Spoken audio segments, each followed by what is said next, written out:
Hello everyone and welcome to County Perspective. This show focuses on Frederick County government, local programs and events, and the Frederick County community. I'm your host Brandon Rosa and thank you for joining us. Now let's jump right into our top news stories. Frederick County Executive Jessica Fitzwater and International Association of Firefighters Local 3666 President Stephen Jones signed a 2-year contract for the 550 firefighters in the Frederick County Division of Fire and Rescue Services. The agreement includes salary improvements, increased leave for Armed Services Reserves members, and a leave bank for peer support team members training. The contract takes effect on July 1st and includes pay scale increases of 8.5% in fiscal year 2024 and 6% in fiscal year 2025. These negotiations were the first to include firefighters' working conditions following a change in legislation in 2020. John Peterson has been appointed as Chief Administrative Officer for Frederick County effective April 10th. Peterson comes from Howard County government, where he served as Assistant CAO since 2019. He also has held senior management positions in Howard County Public Schools, Anne Arundel County government, and the State Retirement and Pension System of Maryland. Peterson will work alongside Chief Financial Officer Lori Deppies until the County Council votes on whether to confirm his appointment. Deppies is retiring at the end of May after 20 years with Frederick County government. Frederick County Executive Jessica Fitzwater hailed Peterson's extensive experience in county government administration, which will help align all facets of county government with a livable Frederick Master Plan. Frederick County Executive Jessica Fitzwater kicked off Child Abuse Prevention Month and Month of the Young Child with a proclamation ceremony on April 4th. The event was attended by child advocates and emphasized the importance of protecting the well-being of children. Last year, more than 340 children and family members were served at the Child Advocacy Center of Frederick County, a 20% increase from the year before. Executive Fitzwater emphasized the need for everyone to work together to prevent child abuse and neglect. To stay informed on upcoming events and activities, the Child Advocacy Center of Frederick County encourages residents to follow them on social media. Throughout the month, there will be various initiatives and educational campaigns aimed at raising awareness of child abuse prevention. When County Executive Jessica Fitzwater was elected, she appointed a transition team to set priorities for the next 4 years. The transition team included over 130 community members who served on work groups. Now, the work groups focused on topics such as education, workforce, housing, and more. Now, after several months of collaboration with team members, a final report was released in mid-March. Watch this video to find out more about the transition teams and where you can find the final report. So the transition of power in county government is a big deal, right? This county government is a pretty significant organizational enterprise with lots of opportunities to influence the community. So when a new county executive is going to come into power, and this is literally only the second time we've had to do this, in her case, Jessica wanted to have as broad a sense of what's going on in the county as possible. Government is at its best when it's accessible and accountable to the people that it serves. We designed this process to be community-driven, but government-informed. So community leaders had an opportunity to learn more about what government does, and government officials had the opportunity to learn from the community what government could do. We also made sure that we were building on the strong foundation that was already here. So the transition team was guided by the Livable Frederick Master Plan, the Alice report from the United Way talking about some of our families that are struggling to make ends meet, as well as the Equity Leadership Team's report from 2021 and the Climate Emergency Mobilization Work Group's report from 2021. So the idea is get as much information as you possibly can in a pretty tight time frame. And to do that, you need a lot of people involved. And I think she chose the 7 policy areas that she focused on during her campaign. It's also very important to have a diverse group to represent these work groups. And that is really and truly what we had. When we had that kickoff meeting, we had such a diverse group of individuals. Frederick County is so rich with talent, information, and not always everyone has an opportunity to be heard. We broke the transition team into actually 8 groups. One, a senior advisor group of folks, tried and true leaders in the community that could give their perspective on the recommendations coming in from the working groups. And then 7 working committees focusing on education and workforce development, economic development and jobs, public safety, public health and human services, sustainability, infrastructure and transportation, housing and quality of life, and government innovation. And so we received recommendations from each of these work groups, and they were all tasked to think about those issues, how they play in the entire community, and how we can continue to make progress on those important areas of county government. They were also asked to keep in the forefront the 3 values that our county executive wants instilled in everything going forward: accountability, sustainability, and diversity, equity, and inclusion. Former County Executive Gardner did a very good job of designing and building a charter form of government. And these recommendations, I think, will help Jessica look beyond what's been done, look more toward the future than the past. And I think she's going to have a great start with this report. So the final report has 64 recommendations, but we're really excited about the next step of prioritizing those recommendations based on what needs short-term action and what needs longer-term planning. It's probably not a surprise that some key themes emerged really from all of the work groups. The transition team encouraged us to be intentional about our focus on diversity, equity, inclusion, and belonging, and really making sure we're thinking about how we engage the public, taking down barriers, identifying new and different ways to make sure folks feel like they're a part of Frederick County government. In terms of some of the key ones that are going to really affect our constituents, making sure we have a website that's really constituent focused, that we're reviewing some of our processes and policies and thinking about great customer service so that folks know that they can quickly get the information that they need or a decision that they need to move forward with something in their lives. We want to make sure that we're here as a partner with the community, and there are a lot of recommendations that circle around that theme. It's suggested that Jessica might want to look at creating a standalone housing division for the issue of affordable housing, which was one of her key campaign priorities, was to create opportunities for people to be able to afford to live here in Frederick County. In education and workforce development, Jessica said paying teachers a competitive wage is a high priority. The committee has some suggestions on how to do that.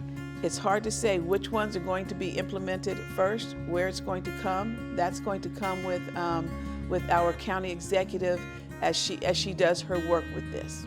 So we'll be looking at what is short-term and what is long-term and working within our county divisions to create an implementation plan. The work has already begun on some of these recommendations. For example, Public Safety and our Department of Fire and Rescue Services is already taking action on implementing some of the recommendations from the Laird Line of Duty Death After Action report. You can learn more information about the entire transition team process and view the final report on our county website at www.frederickcountymd.gov/transition. Together, we can shape a future for Frederick County where everyone can live, work, and thrive. It is time for a short break, but don't change the channel because we have more coming up with County Perspective.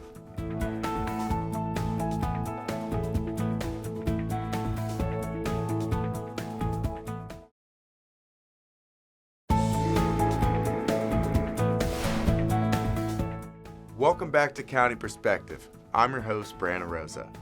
Before we find out what to do if your animal ever goes missing, let's see what animal is looking for you to take them home in this episode's Pet of the Week.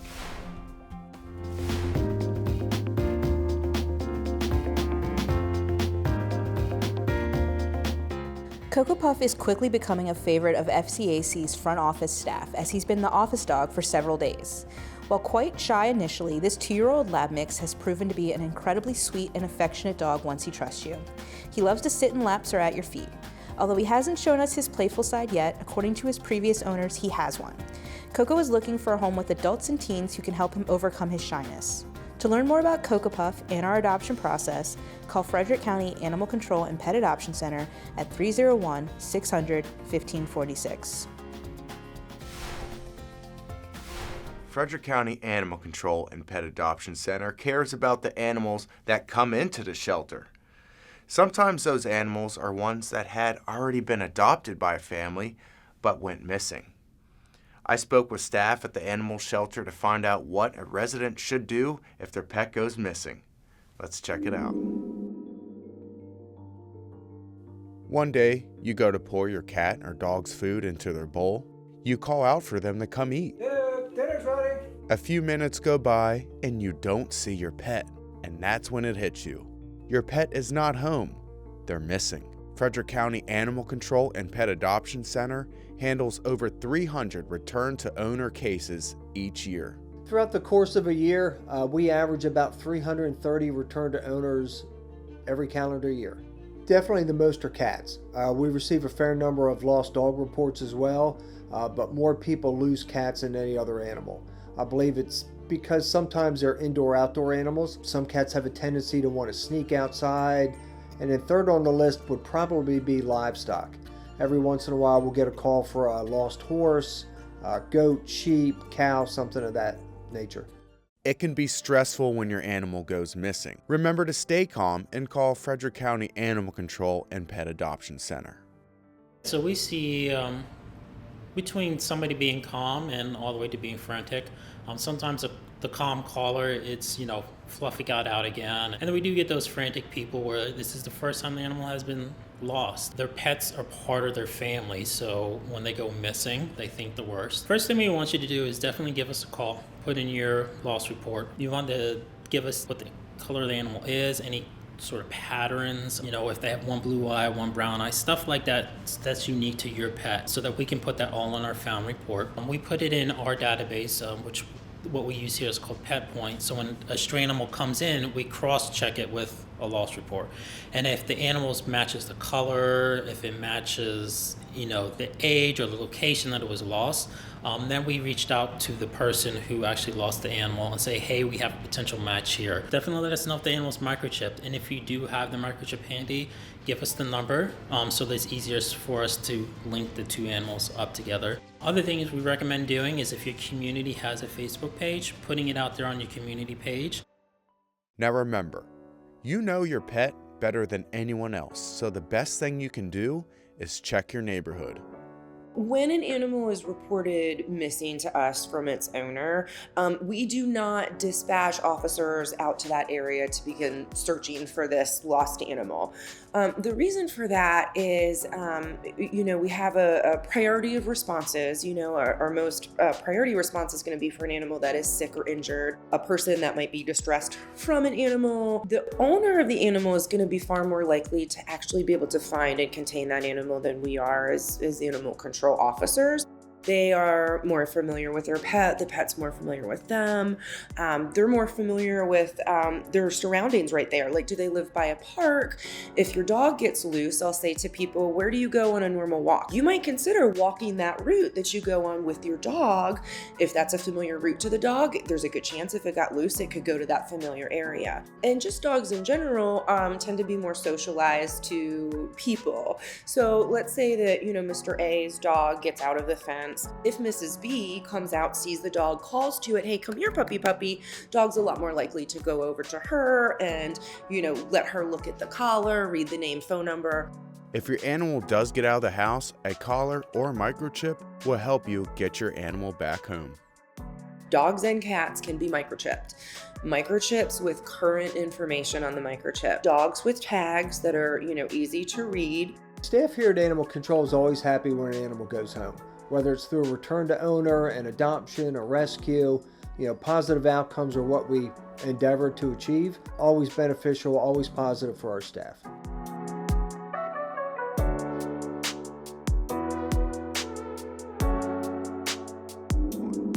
Spring is finally here. No more cold days getting out of work with only 1 hour of daylight left. And that means there are many activities going on hosted by county divisions that are geared for everyone. Let's see this episode's calendar of events.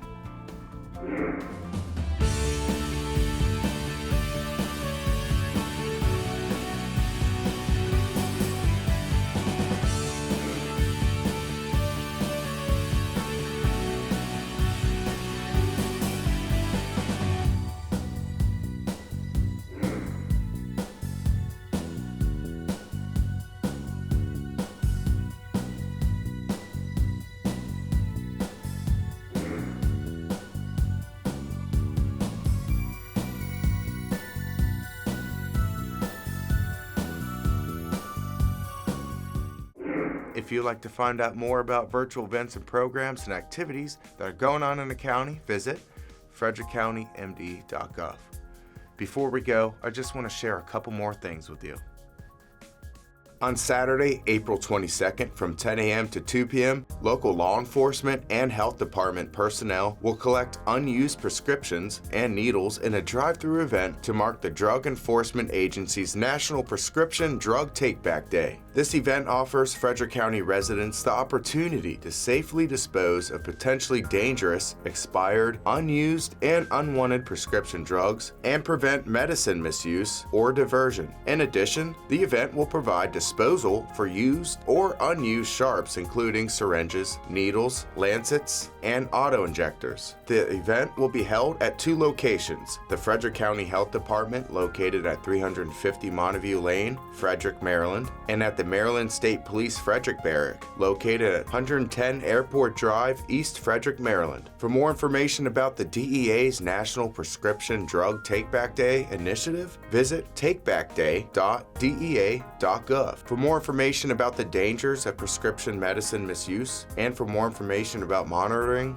storing, and disposing of medicines, please visit health.frederickcountymd.gov/OMPP or contact the Frederick County Health Department at 301-600-1755. Earth Day is just around the corner. On Saturday, April 22nd, celebrate a day devoted to environmental protection in over 193 countries. If you would like to see Earth Day events going on near you and around the world, just visit earthday.org. Frederick County Public Libraries will host an Earth Day celebration on Sunday, April 23rd from 1 p.m. to 3 p.m. at the Walkersville Branch Library. The event will feature composting demonstrations, pollination presentations, and more. If you would like to go green throughout the year and participate in the Green Home Challenge as well as be a green leader, visit frederickcountymd.gov/sustainability.